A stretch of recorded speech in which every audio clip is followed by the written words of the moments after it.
So let's focus on these receptors for a little bit. First of all, in figure 15.6a, we have so-called on-channel coupled receptors. This diagram would apply to something like would be maybe a ligand-gated ion channel or maybe a neurotransmitter receptor, neither of which we're going to cover just yet. We'll get to those when we talk about nerves, but we'll skip those entirely for now.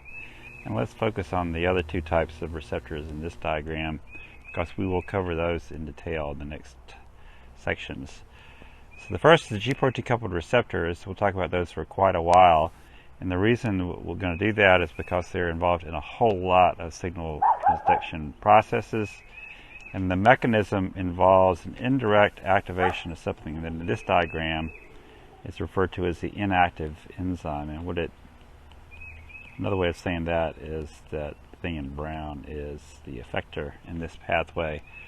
So the overall process is activation of the G protein coupled receptor, which when it all boils down to is it serving as a GEF for another protein that is shown here, the so-called heterotrimeric G protein, that is going to become activated through standard G-switch type activity, and in its active form it then operates on an effector downstream. And because this effector can be many different types of protein, there are many types of effects that can be achieved through this mechanism.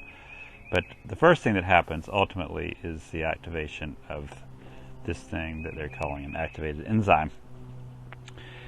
Then the other type of receptor that we'll talk about after covering all of the G protein coupled receptor pathways that we can squeeze in is going to be these that are shown in C, and they are identified in this diagram as enzyme coupled receptors, but I can just go ahead and tell you that we're going to talk about just one type of enzyme coupled receptor, and that's going to be the receptor tyrosine kinases.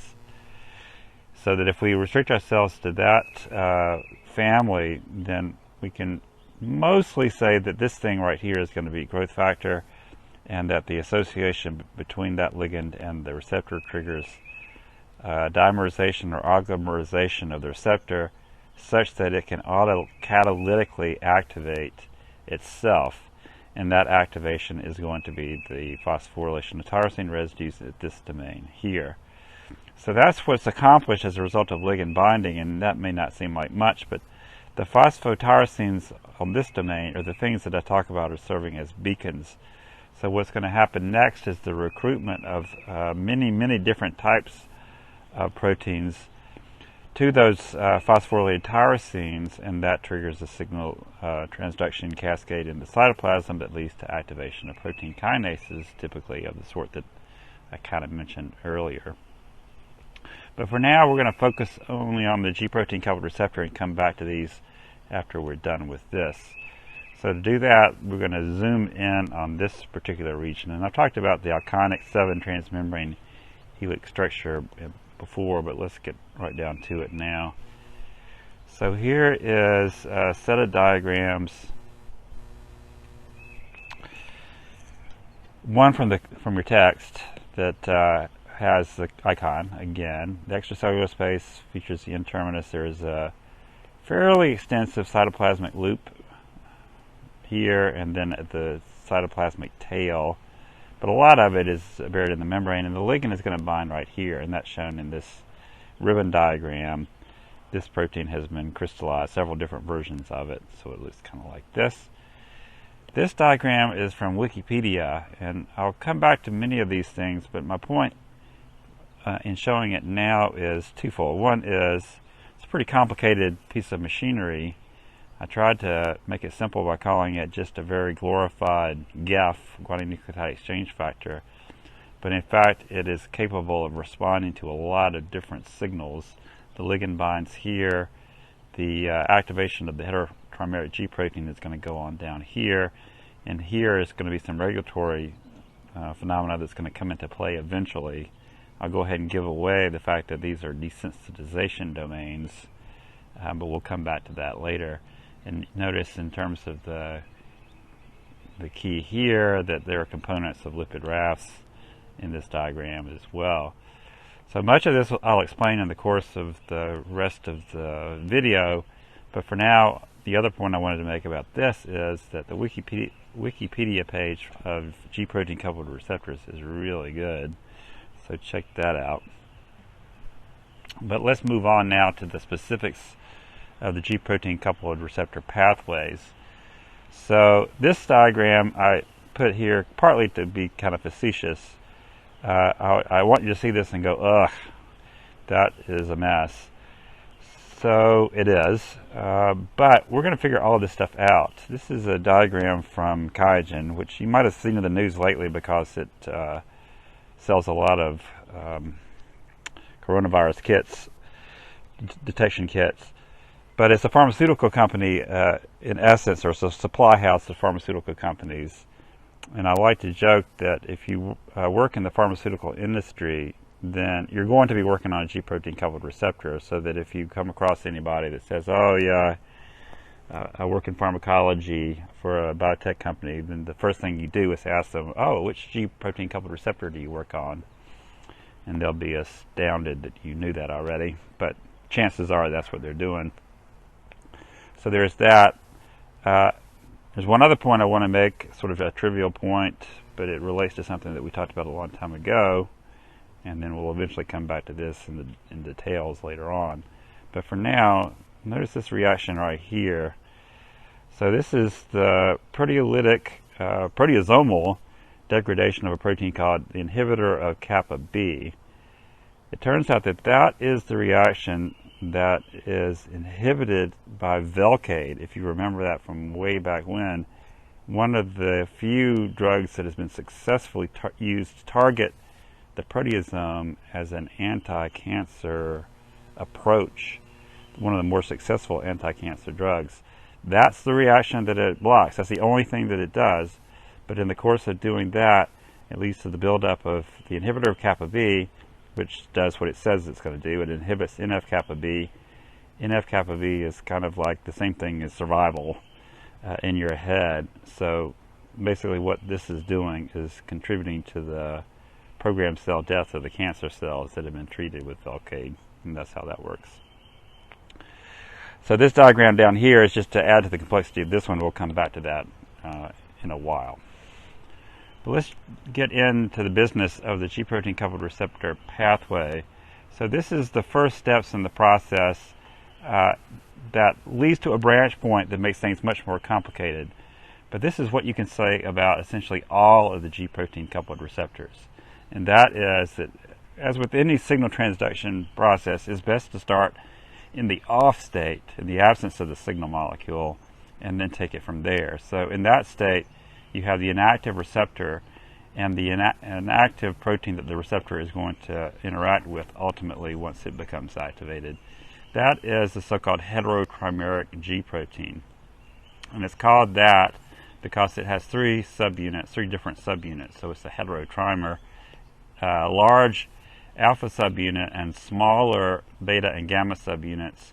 The alpha subunit separates from the beta gamma dimer, but these two never separate from each other. So that you can have alpha beta gamma, or you can have alpha plus beta gamma, and all of that is important, or will be important later on. The other thing to notice and associate with the inactive G protein is the thing that you want to associate with all inactive G-switch proteins, and that's bound GDP. So if you believe me when I tell you that the GPCR is just a very specialized GEF, then you'll understand this part. Here is the signal, and this might be glucagon, this might be the glucagon receptor, or any variety of other different signals. But in any case, binding leads to the activation of the G protein coupled receptor, meaning activation of its GEF activity and its ability to recognize the heterotrimeric G protein. That leads to a specific interaction. So both of these are membrane associated, and they can diffuse in this direction and in this direction. So that's what they do once the ligand bonds, and then you end up with the formation of a complex, a transient complex, that leads to the activation of the G protein the way G proteins are always activated, through guanine nucleotide exchange. So the GDP is removed because GTP concentrations in the cytoplasm are much higher than GDP. It will take the place of that GTP, and that brings you down here. So now you have two things that have happened. One is you've bound GDP to the alpha subunit, and you've triggered an activation which is in fact a separation between the G alpha and G beta gamma. So each of these components can then go on to interact with so-called effector proteins and trigger the downstream effects of this G protein coupled receptor pathway. And that is a large component in the complexity of these pathways, the fact that you have two components that can contribute to the response as a result ultimately of ligand binding. So at this stage what we have, just to review, ligand binds, associates with an inactive heterochromatic G protein, triggers the nucleotide exchange that leads to the activation of that G protein. But because it's a complicated form of G switch, we have two active ingredients, and in this form they then go on to interact with effector proteins. Now that effector protein can be one of a variety of different things, and that's why it's hard to make generic statements. But if you had to bet, if you were dealing with someone that was working for a pharmaceutical company, then you would probably bet that the effector is adenylyl cyclase. So this is the pathway that is sort of canonical, that is the most commonly associated with an activated G protein coupled receptor pathway, which has already happened. In this case, we already have the active alpha subunit of the G protein bound to GTP. And what it does is migrate in the membrane until it encounters the inactive, first of all, form of adenylyl cyclase. Adenylyl cyclase is the enzyme that produces cyclic AMP, converts ATP into cyclic AMP. It's inactive in the absence of the alpha subunit, but once that subunit is bound with GTP, it will associate with the adenylyl cyclase and activate it. And what that does is trigger the production of mass quantities of cyclic AMP in the cytoplasm. The significance of that is, first of all, there's an amplification, and the cyclic AMP is recognized by protein kinase A. So it goes from the inactive state to the active state as a result of that spike in cyclic AMP concentrations. And we're going to stop there in terms of this pathway. Activated protein kinase A does a whole bunch of things, some of which you already know. What we didn't talk about is it goes to the nucleus and is responsible for activating and inactivating regulatory transcription factors and basically changing the developmental program of cells, in some cases, long-term effects as well as short-term effects. But we're going to skip that part and just kind of leave it with the activated protein kinase A, because we've got some other business to accomplish. But while we're here, we can start thinking in terms of turning off this response using the ingredients that we've already got. And there are a bunch of ways of doing that, and some I'll talk about in more detail later. But the first is that adenylyl cyclase is the effector for the activated alpha subunit, but it's also a gap for that subunit. So this interaction actually turns on the GTPase activity of the G alpha, and that ultimately is going to shut down this response by converting this GTP into GDP, and therefore allowing the alpha subunit to interact with beta gamma again and become inactive.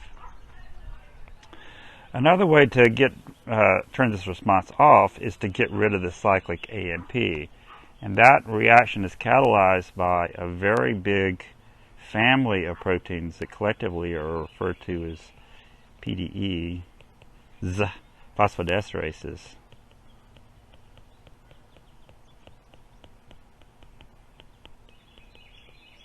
This is a long word. So there are cyclic AMP phosphodiesterases, there are cyclic GMP phosphodiesterases, and there are multiple families of each one of those. But in the case of this particular sort of canonical response, it's the cyclic AMP phosphodiesterases that we're interested in. And what they do is convert cyclic AMP into AMP.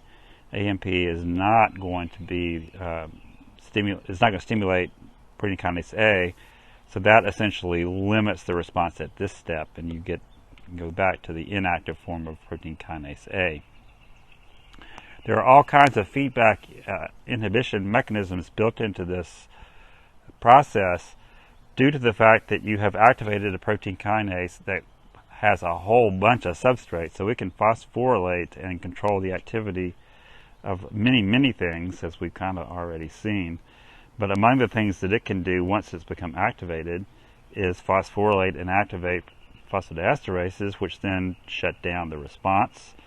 And also, protein kinase A can then go to the activated G protein coupled receptor, phosphorylate it in regions that, if you go to Wikipedia, you'll be able to see, and inactivate the G protein coupled receptor. So this actually should be an inactivation right here.